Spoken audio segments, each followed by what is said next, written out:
Kenner Toys didn't finalize their deal with Lucasfilm to make Star Wars toys until it was too late to have action figures on shelves in 1977. And the demand for Star Wars toys and games was massive, unlike anything seen in the toy industry before.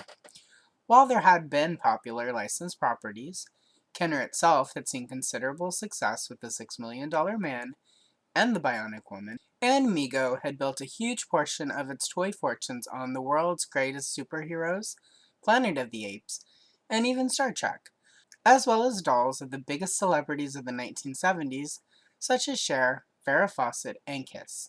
And Mattel passed on Star Wars and wouldn't make up for that until 1982, when they delivered Masters of the Universe to market. This insatiable demand for a Star Wars product saw great success for Kenner with games, puzzles, and items from their Coloring Corner brand of products, while they rushed to get a variety of action figures on store shelves.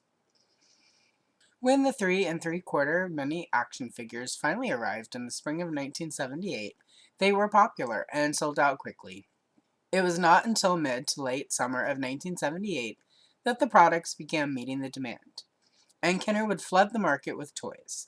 There would be figures, vehicles, die-cast items, large-size action figures, and various games. The popularity of the 3 3/4 figures meant the large-size figures were less popular and did not fly off the shelves with the same fervor the minifigures did. These also sold at a significantly higher price point, making them less desirable for parents and other gift givers. For the price of one large-size figure at roughly $9.99, you could obtain 5 minifigures priced at $1.99 each, and supply them reasonably with a variety of vehicles and playsets. Among the items for the 3 3/4 figures were higher price point pieces, such as the Death Star playset, the Jawa Sandcrawler, and other vehicles. The higher prices made them slower to move off store shelves, even if they were on Christmas and birthday wish lists of all the kids in the original Star Wars generation. 1978 was only 2 years after the official end of the recession, and people were still budget conscious, especially when it came to luxury items such as toys. To this end, Kenner would offer a variety of consumer coupons. In 1979, there was a booklet that could be picked up at participating movie theaters that had a wide variety of coupons for the bigger ticket items and slower selling items such as the large size figures. Prior to this, in the fall of 1978, Kenner would offer coupons packed into Cheerios cereal in the form of a series of 4 fold-out posters. There were 4 different posters. One side would have a movie scene or official film image, and the other side would have line art for kids to color. The coupons were a separate sheet that could be detached.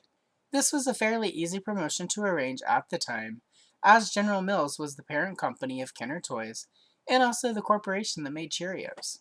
These coupons offered up to $45 in cash refunds, adjusted for inflation in comparison to Q1 of 2026, which it is at the time of this recording.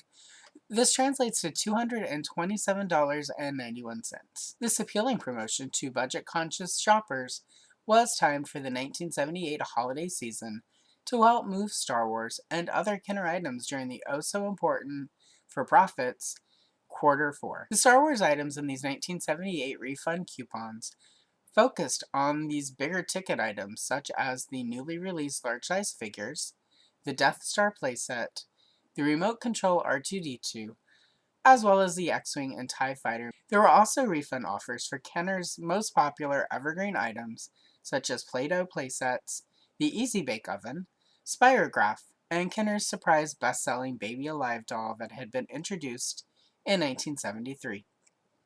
Quite a bit of the refund offer did feature a variety of toys in lines that Kenner was no longer producing, and would have probably been clogging toy shelves at the time, such as the $6 Million Man, Bionic Woman, Milky the Marvelous Milking Cow, Gobbles the Crazy Eating Goat, the Hardy Boys dolls, and the Blink and You Miss It toy tie-in for the Blink and You Miss It Tatum O'Neal movie, International Velvet. There were 4 different posters offered. The posters featured this iconic image of a Star Destroyer, R2-D2 and C-3PO at the Yavin ceremony. The box art for the Escape the Death Star game by Kenner, minus the title and logos. And the Hildebrandt Brothers iconic version of the original Tom Young style A one-sheet poster for the first theatrical release of Star Wars. The coloring art is all original, not recycled from other Kenner items. The Hildebrandt art is paired with the heroes escaping onto the Millennium Falcon while Vader and Obi-Wan clash. R2-D2 and C-3PO are paired with X-Wings and TIE Fighters, battling it out over the Death Star.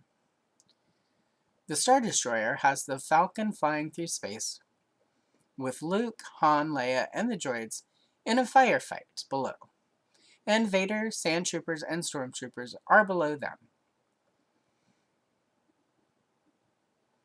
And the Escape the Death Star game cover art features Luke and Leia in their iconic pose, with a variety of scenes and characters all around them. I have scanned the art from all these posters, cleaned them up a little, and printed them out on thick cardstock paper, so I can color the pages without ruining my original copies from my collection.